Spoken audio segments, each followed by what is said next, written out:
Okay, can everybody see my screen and hear me okay? Yep. All right.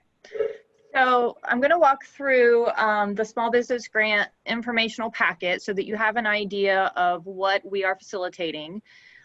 Through the CARES Act, the county commissioners have received and will be receiving up to about $6 million.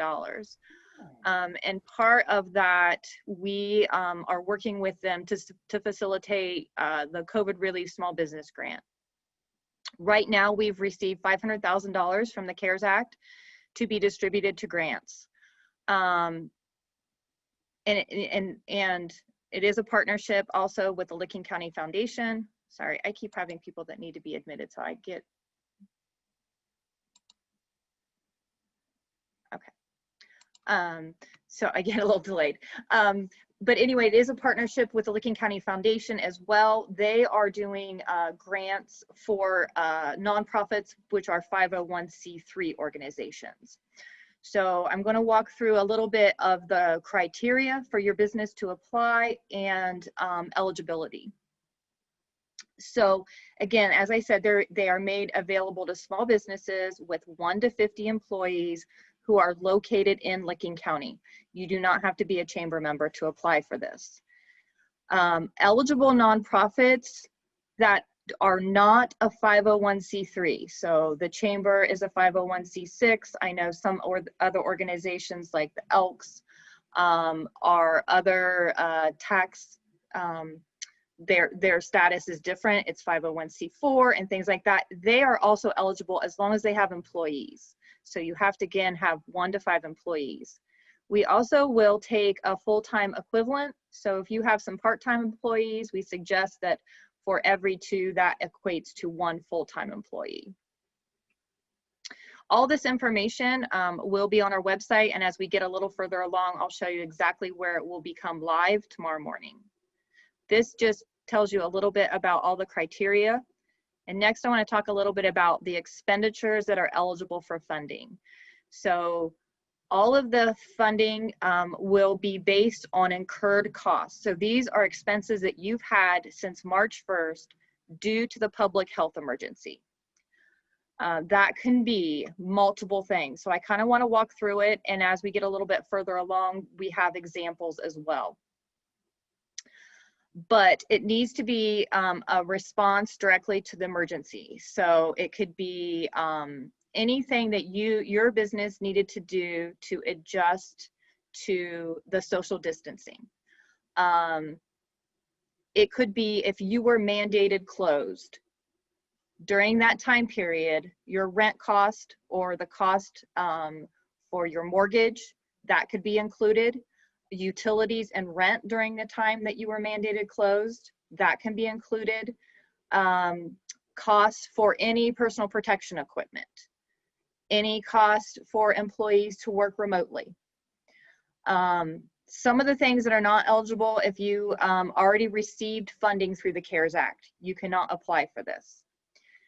Any expenses, again, that were reimbursed federally or state. Any operating expenses that you budgeted for that were not essential to addressing COVID-19 during this time cannot be included. Individuals cannot apply, so a sole proprietor cannot apply. Service clubs, business organizations like Rotary or Kiwanis, if they do not have an employees, unfortunately, they are not eligible. And because of the federal rules around medical marijuana, they also are uneligible. Oops, I'm sorry. So when we will walk through the grant application because we asked quite a few questions. But one thing that I know a lot of businesses are going to want to know is, how do I show the documentation to show that I have had these expenses already? So we are going to ask for several things. We would like your budget records of receipts from 2019 to 2020 so that we can show the difference in your income, how it was affected. We can't make you whole as far as loss of income, but that does definitely come into play. Some of that can be reimbursed. Receipts of purchases made. So these are some sample items. If you had to purchase outdoor dining equipment, furniture, heaters, anything that you could do more social distancing, a lot of that may have to do with restaurants. Any interior alterations you had to make to comply with the Responsible Restart Ohio. So all of the mandates. If you had to buy personal protection equipment, if you had to buy sanitizing agents, hire somebody to do cleaning, put in plexiglass barriers, buy thermometers, gloves, masks, any of that, all of those expenses, those can be items that can be reimbursed in the grant. So again, if you were mandated closed because of the state mandates, your rent, your lease, your utilities during the time you were closed, we want that information. If you are a restaurant or a caterer and there was food that was spoiled during that time that you had to throw away, that is an eligible cost.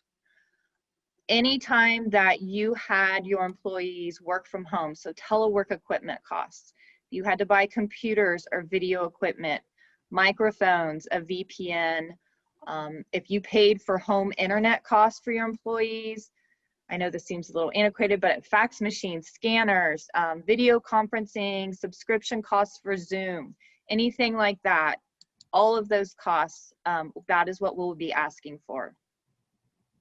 While we can't offset payroll costs, if you had to hire additional staff to comply with the Responsible Restart Ohio, such as I mentioned before, for cleaning, for deliveries. I'm gonna mute that.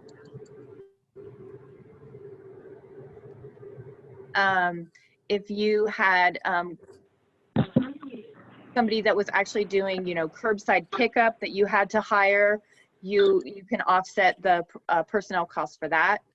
If you had additional costs for e-commerce, so if you had to update your website so that people could order online, or any sort of upgrades to get your website up to speed during this time, that can be covered. If you had to order social distancing signage, any advertisements due to when you would be reopening, if you paid for ads to advertise your reopening, or if you had any apps that you initiated so that people could find you easier or utilize your services via an app. So we will be asking, we do have to have all of those copies of receipts or proof of eligible costs. And again, it's from March of 2020 through the end of October, actually October 30th, because that's when our grant deadline is. So these are incurred costs. It can't be anything past that time. We do have a checklist.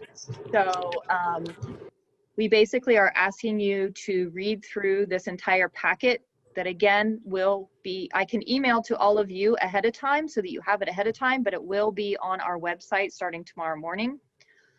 We will walk through the grant application in just a minute. I'm sorry, Brittany, I think you were going to go over this and I'm reading through it. You're doing a great job though. So okay, well, I'll just keep on going. So we're gonna ask for scanned copies of all your receipts. And again, proof of eligible costs as listed in the application. And you also have to complete a W-9 form. All of this packet will be in one PDF so that you can easily put all this information together. We ask that the email, once you complete it, you need to make sure that you save it to your computer so that you don't lose any of the information.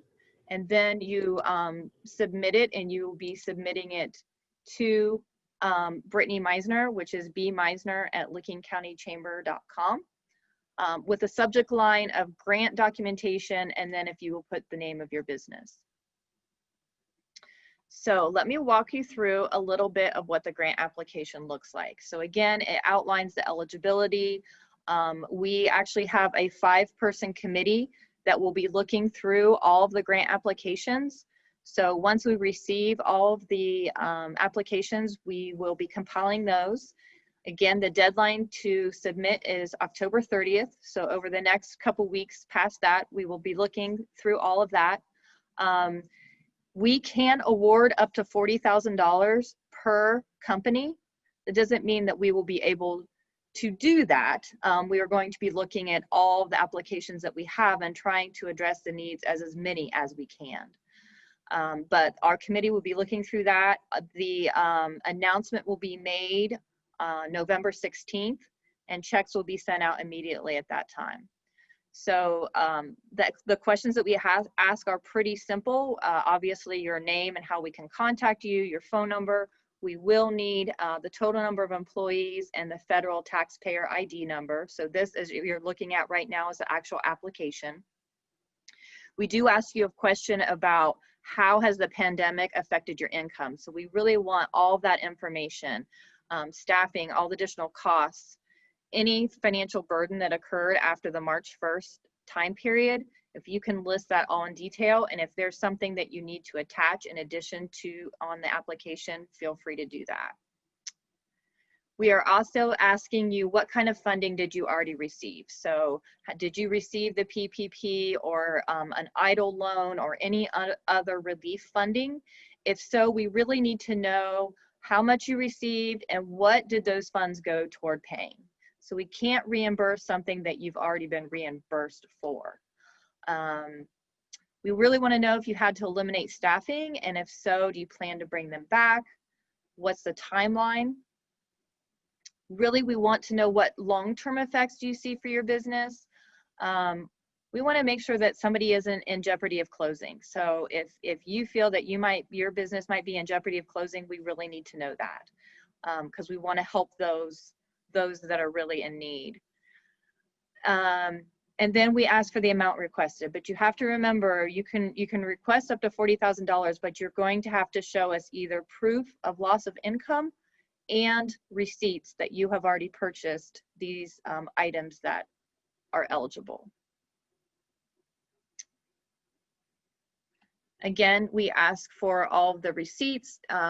So we really want to know in detail what are those incurred expenses and losses, and you can also attach an Excel sheet or anything else that you want to include so that we can really define what all of your costs were, and receipts for those. Those can be scanned in. You can make copies of them and mail them to us if you need to. We would like to do as much electronically as we can, but we understand that some people don't have that capability. So if that's something that you need to do, we would accept those in that way, and we will just scan them in. We do ask that you attest that you've provided accurate information, because obviously providing false information is a federal offense when you are trying to get federal funding.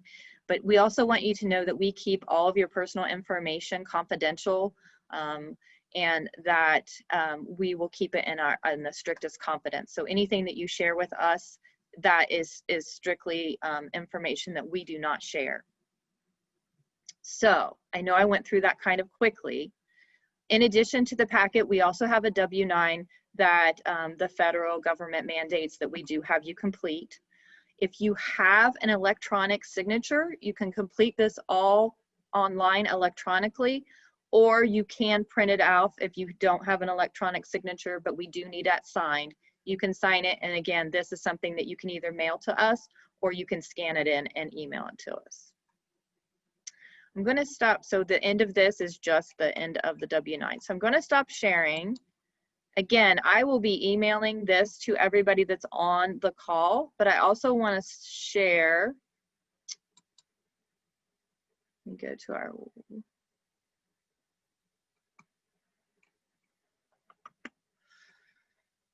Let me see.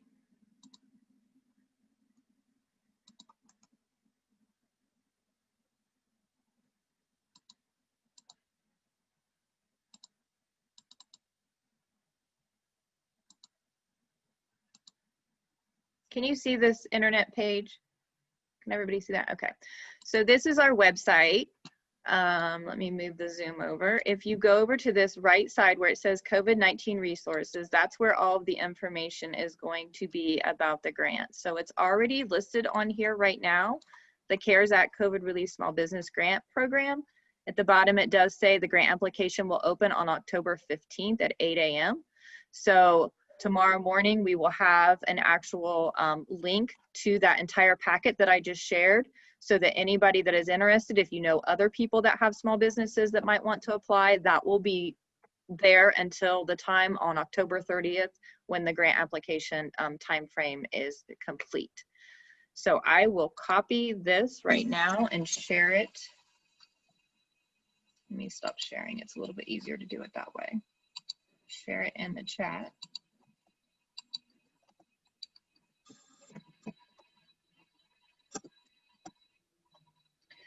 And I will let you know that this is an initial $500,000. There may be an opportunity that we will receive additional funding. We have had the mayor of Newark reach out to us to see if we could possibly facilitate a similar grant program just for those businesses in Newark. And the commissioners also say that there will be some additional funding that may come our way, so there may be additional dollars. Everything I'm hearing from the commissioners says that you could apply again. If you do not receive the full amount that we say is the max, you can apply again. So there may be an opportunity for your business, if you do not get fully funded, to reapply if we open up the grant opportunity again. The only issue that we have is that all of the funding has to be distributed from the commissioners to entities like the chamber or anybody else that's facilitating these programs by the end of November, and then we have a month to get the grant process up and running again to get the additional grants out by the end of January of 2021. So we are under a little bit of a time constraint. We're really, really excited about this program. This is a new initiative for us. Giving grants is really, not something that we have done before. We did, as some of you may know, the Facebook grant. But with the CARES Act dollars, there are definitely some different criteria, different proof of eligibility. So we think we really pretty much have our ducks in a row as far as, what all you need. We hope that the informational packet kind of spells it out. But I am going to open it up now to any questions that you may have so that we can answer those and kind of get you on your way to applying. And go ahead and unmute yourself if you have questions. Hey, Jennifer, this is Todd Salome. Yes. Quick question for you. On the, in regard to sales in a certain division of the company, say, let's say catering, that were booked parties that were canceled, would that be eligible for that as far as considered as lost sales? Yes. So include all that information, what the number of participants were, why it was canceled. So say it's over 300 and the state mandate was the gathering rule is 300 and they had to cancel for that reason. Any detail that you can provide us saying why something was canceled and what then your total revenue would have been. Would the proof, if we had a contract signed by them, would that be considered enough of a proof for that, as long as it was a signed contract by both parties? Yes. We're not talking about something that was verbally done. We're talking about they were actually signed contracts. So that could be our physical proof for you to be the signed contracts. Yes, sir. Yes. Okay. And again, thank you. Plus of the income, that is more subject to, we could give possibly up to 10% of that. It's not an incurred cost like the PPE and rent and things like that. So that's something we will take in consideration. Obviously, those that had, that are in the entertainment business or the hospitality business, the gathering rule definitely has hurt those businesses. So that is something that definitely will be taken in consideration. One more question on that, Jennifer. In regard to that, if during them time frames when we were, let's say the caterer was shut down, what have you, was not operating, the expenses for rent and or expenses of that overhead at that time could possibly be eligible, correct? Utilities and rent, yes. Utilities and rent, not lost wages, correct? No. That's all I want to know. Okay, yes. Thank you. Yes. Anybody else have questions? Jennifer, it's Lori from the Humane Society. Yes. So is the foundation, we're still submitting, even though we're a 501c3, we're still submitting through the chamber? And then the No, foundation's going to partner with you? no, you submit directly to the foundation. Okay. Yes. So So anybody that is a 501c3, you can submit directly to the foundation. All right. So just a Connie. Yes, yes. They have, I think they were given an initial 200,000, but I do think that they are going to have a second round of funding because the commissioners only had a certain amount when they basically depleted their funds. The foundation received less, but not because they deserved less, but because that's all they had at the time. But in talking with Connie, I think they are going to receive additional funding. Okay. Yes, yes. For Alex Lamson from the Granville Community Foundation. So you're taking applications over a 15-day period, and then will your panel of 5 people look at all of the applications collectively and decide how to disperse funds, or are you doing it at a first come? Okay, so collective. Yes, yes. Great, thank you. We have 3 board members, 2 staff members. The guidance we've been given by the commissioners is to look at essential businesses, those that potentially could close, those that have really just been the hardest hit due to the public health emergency. So that's really what we're taking in consideration. Great, thank you. Hey Jennifer, it's Mark Frazier. Is there, I'm proud of what you're doing great work. When it comes to after the funds are distributed, is there any activities for recipients after the funds are distributed to give any paperwork back, or is there any ongoing activities that are required for the recipients after the distribution? No, and the reason is we chose to do already incurred costs. There was an opportunity to do a forgivable type loan similar to the PPP, even though it doesn't cover payroll. And we chose to do the already incurred costs because that was really the easiest to show. And the business didn't have to comply with additional paperwork, and we didn't have to, continue to follow up. So excellent. Yeah. And because of the amount, there is no additional audit or anything that would have to be done mandated from the federal government. Anybody else have any questions? So again, the application, I will email to everybody. It will be on our website. Brittany Meisner is on the call. She's our vice president, and she's bravely collecting all of the information. So it goes to her email, which is bmeisner@lickingcountychamber.com. All of that is listed on the grant application. And any questions you can direct to me or Brittany over the time.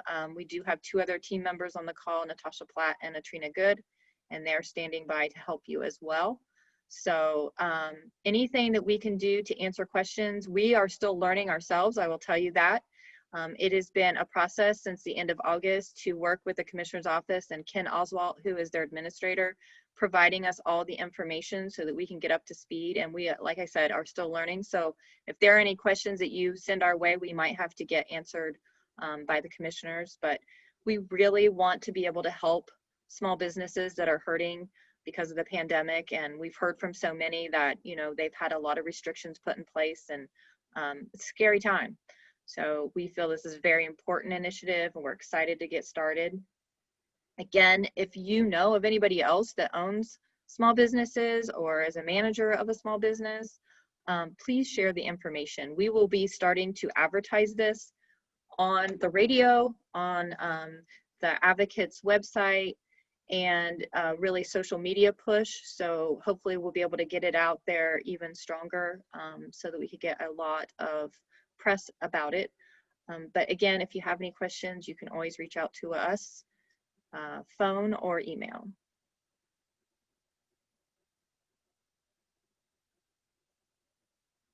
Okay. Are there any last questions?